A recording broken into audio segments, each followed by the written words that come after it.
event is the Z-Boy Show, direct from the source.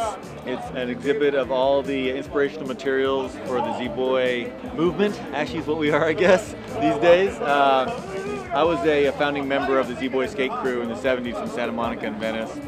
And Kathleen from Label Labs called me one day and said, hey, we're doing these little art shows for different labels, and we have a Z-Boy shoe and clothing line. You guys want to do a Z-Boy show? And I went, okay, we'll do a Z-Boy show. So that little conversation turned into a whole project and a half, you know. But I called everybody up. We dug out all the original stuff out of our archives. Right behind me, right here, that's the first Zephyr skateboard ever made. 1972, I made it at the Zephyr shop when I was working there. And we dug out all the original photography by Craig Stesic, all the graphics off of all of our screen prints, hand-painted shoes by Doug Smith from Venice, all the artists that contribute to our program, and just brought it all here. And it's all direct. It's unfiltered. It's not going through a third-party source. So that's why we call it direct from the source, because it's all the real stuff from Santa Monica and Venice. Curating an art show is quite a project. So you have to call everybody, and people have moved, you know, different places, and getting everybody together and getting their stuff together.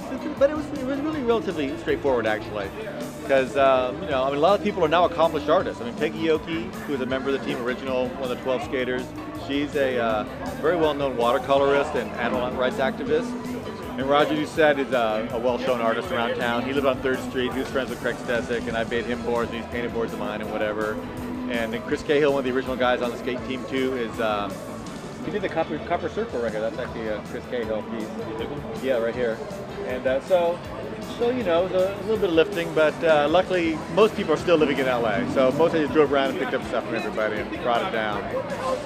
No, it was a small, you know, it was a small world back then. We were in our own little bubble. We had no idea about what anybody else was doing. We were just doing our own thing, which is good actually. I think that's how you get creative. You do your own stuff.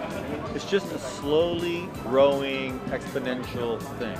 And it just goes from father to son, generation to generation. So now it's like, as every 10-year-old skate kid comes up, they know about it. It's just part of the deal of growing up in the skate world, you know what I mean? So, and the documentary plays on cable every night somewhere, HBO 8 at 3 in the morning or something, you know? And it's so funny because I run into a lot of adults, and we're all 50 years old now. And there's people that know me that know nothing about my whole skate background or surf background. And then one day they'll come in and go, my son says you are totally cool.